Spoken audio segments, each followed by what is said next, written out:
So as a family practitioner, I represent a lot of individuals from the LGBTQ+ community, as well as the Spanish and Portuguese speaking communities in England and Wales. Recently, I have turned my hand to representing those who have disabilities, either neurological, sensory or mobility, due to the own challenges that I've faced in my life. And I feel that the work that I do contributes to diversity and equality, as well as raising awareness and profile of the needs for the bar to reflect those that it assists by way of the justice system. I'm a family and animal protection barrister at Goldsmith Chambers, and I was previously a solicitor. I've also been a legal journalist and interpreter, and was called to the bar in 2014. I'm a member both as a trustee and committee member of numerous associations, including Bringing Disability to the Bar, as well as All Bar, which raises awareness of the needs of practitioners and students wanting to come to the bar who have disabilities. I'm also a committee member for LAGLA, which is LGBTQ+ lawyers, and I've also been involved with the Association of Lawyers for Animal Welfare.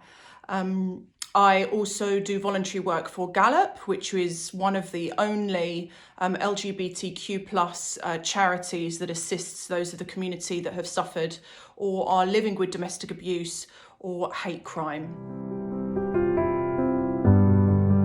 So I think a pivotal moment in my career has been my diagnosis of Stargardt's disease, which is juvenile macular degeneration. The way I describe it to people is it's how older people lose their eyesight, but happening to younger people.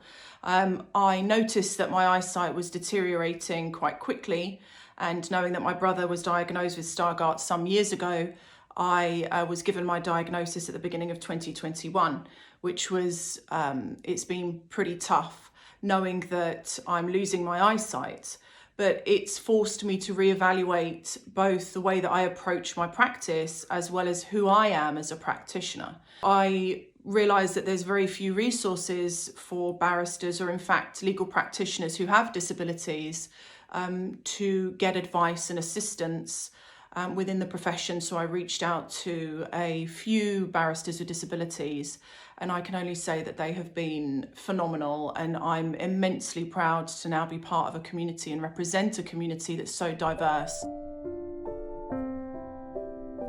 So I think the qualities that both current lawyers and students looking to practice law need, I think determination goes without saying. The legal profession, a career in law is tough. It's really, really tough. So having a thick skin will take you a long way.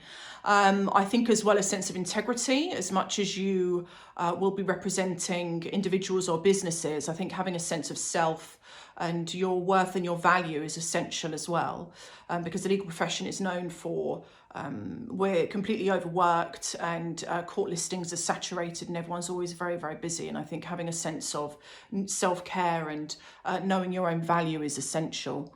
And resilience, I think, which ties in with determination. I think having resilience and knowing that there will be knockbacks is very, very important as well, because trying to get a training contract, trying to get a paralegal job, trying to get a pupillage is really, really tough. And I think that can really affect your self-esteem and knock your confidence, but just keep going, keep on going, and you will get there in the end. There's a photo of my mum who's Spanish, and it's actually her visa from the early 1970s. So this was before Spain joined the EU.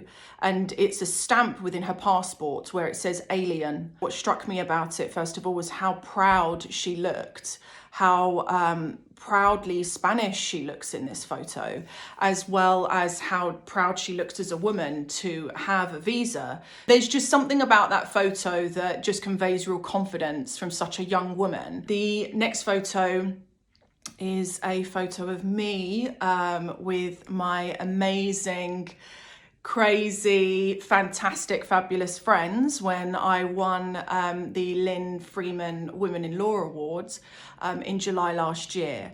It shows how smiley, happy, supportive my friends are. We had such a good time, and I felt that winning that award was a representation of all of us. The last photo is a photo of my dad. I spent most of my summers as a kid on the coast of Spain with my mum's side of the family, and my dad worked really, really hard, and he would only be able to get maybe a few days off to come and see us. He was an engineer before he retired, and he taught me everything about cars and motorbikes, and although I'm a girl, he was always very eager to push me to get stuck in with what were traditionally male responsibilities. And it was great, I think, to have that juxtaposition between my mum, who's very feminine but also very fierce, and my dad, who's a real man's man, but at the same time encouraging me and pushing me forward and reminding me that I could do anything that I set my mind to. And I think this photo really shows that. I think that the legal profession lacks diversity. I think it lacks representation. I think it's very telling that there have been numerous reports published over the past few years as to the underrepresentation of ethnic minorities as practitioners, those with disabilities as practitioners, and those of the LGBTQ+ community as well as those from alternate routes to law and low-income backgrounds.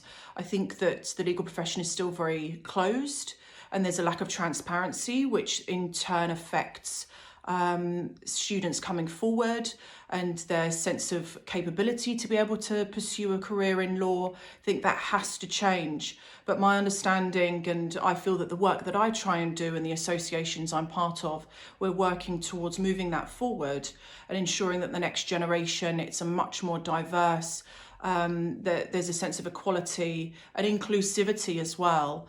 Amongst the bar and practitioners, because it has to reflect the clients that the justice system serves.